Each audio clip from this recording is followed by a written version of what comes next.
Evening, ladies and gentlemen. I hope you're all doing well with the new year. And going over my old videos, realized that I think I might have messed up a little bit with pondering and more or less trying to piece together everything that Tesla is trying to send me. And also, I remember coming across how I was saying that I was like the only one that supposedly cared in some sense. I guess you could say that out of the six incarnates, there are at least six main ones. I'm the spiritual one, like the one that would connect to him through spirit, and and actually speak with him, learn more about him, see his life, his failures, and I'm not really sure how familiar you people are with past life regression, but trust me, when I went to the meditative state and I saw him like perfectly bright white, and I saw the Tesla coils, I saw Niagara Falls, and then when a buddy of mine came over a couple days later, and I found out that he was also connected to Tesla as well, and I learned that Tesla kind of intentionally fragmented himself in some sense of the word. Whereas each of the six incarnates would have specific details about him, whether they be all the whole, like the most famous one, I think his name is Frank, but I'm pretty sure you're all more familiar with him than me.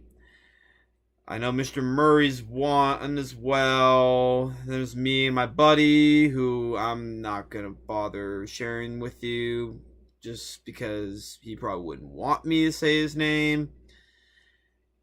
I know there's another man, and I know there's a kid who's younger than me and my buddy. But that can be saved for another day. But anyway, well, what's interesting is I learned from my friend who's also not just connected to him as well, but he's more spiritually adept. He was able to identify the fragment that I have. I have the madness side of him. Yeah, the mad scientist side of Tesla.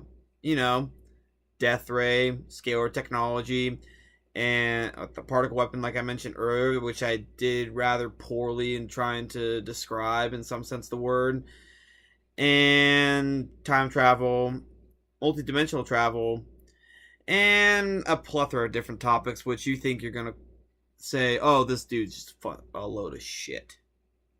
Yeah, you can think that if you want. I honestly don't care. I can see it being possible. And if you're going to be skeptical about it, maybe you don't want to hear about it. But, hey, that's just me.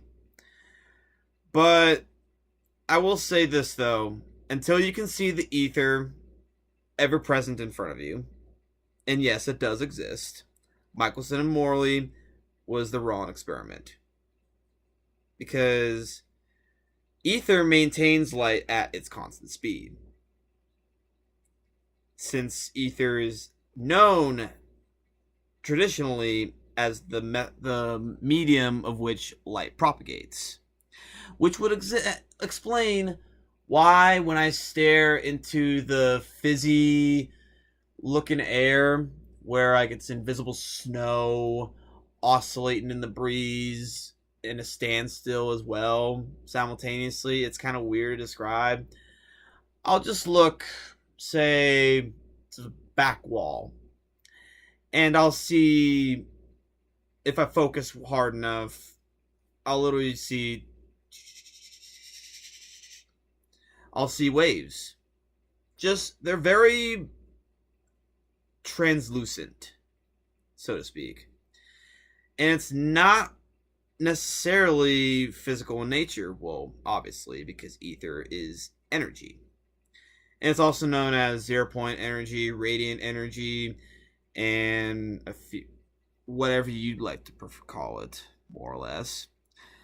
And also, I have a notebook that I've been keeping on my computer.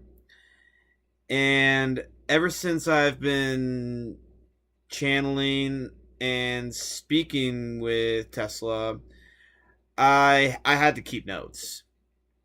And I've gotten theories, I've gotten automatic writings of just questions I would ask him, and he literally just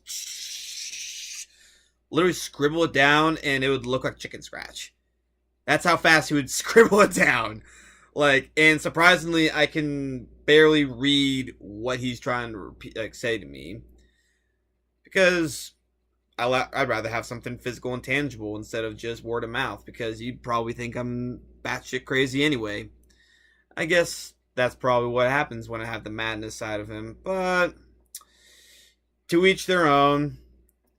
Though, I will recommend, before you say that ether doesn't exist, awaken this first. Have your mind's eye open. And awaken the serpent as well, which I'm not sure how many of you would be able to do so. Do those two things and look within yourself. And you just might learn that what you have been conditioned to believe is vastly different compared to what is out there in the universe itself. Because there's more of the universe is non-physical than it is physical. We can go to the ends of the universe and examine and document every physical and tangible subject and object in this entire universe. And yet we still would not be able to understand the non-physical side of it. Isn't that technically a part of a quote? We'll make leaps and bounds upon researching more into non-physical phenomena. And since we've disproved ether for so long, even though we have quantum mechanics that continues to get smaller and smaller and smaller and smaller, then what's the void? What is that nothingness?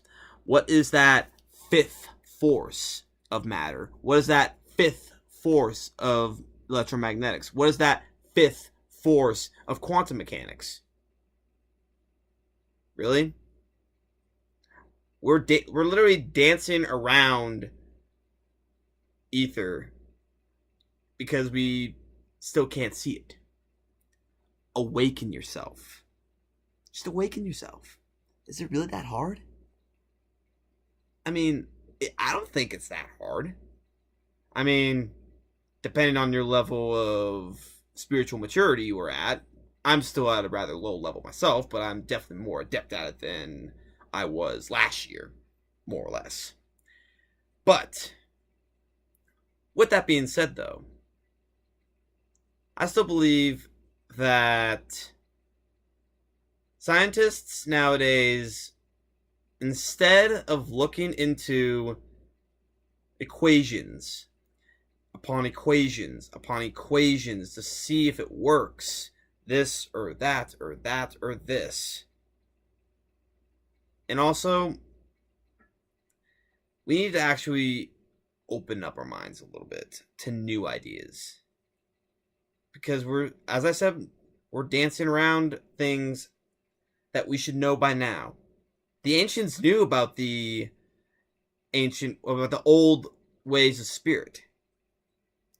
The serpent coiling up your spine and meeting up with your crown, or I should say the third eye technically, because it goes through the root to your third eye. Think about it. Maybe there's something to it, because from my experience, there is. All you got to do is awaken yourself. And also, we shouldn't be afraid of the dogmas of science, because there's more to this universe than we can possibly imagine. So much. Tesla showed me. I've seen it.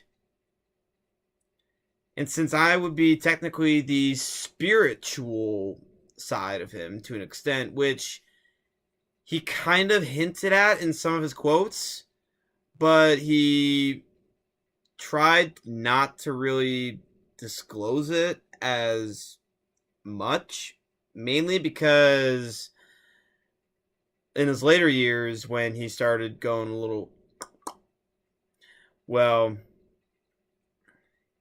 he was trying to figure things out. And just think about it a little bit. That's all I want to say. That's what he's trying to say too, to an extent. Anyways, you guys have a good night.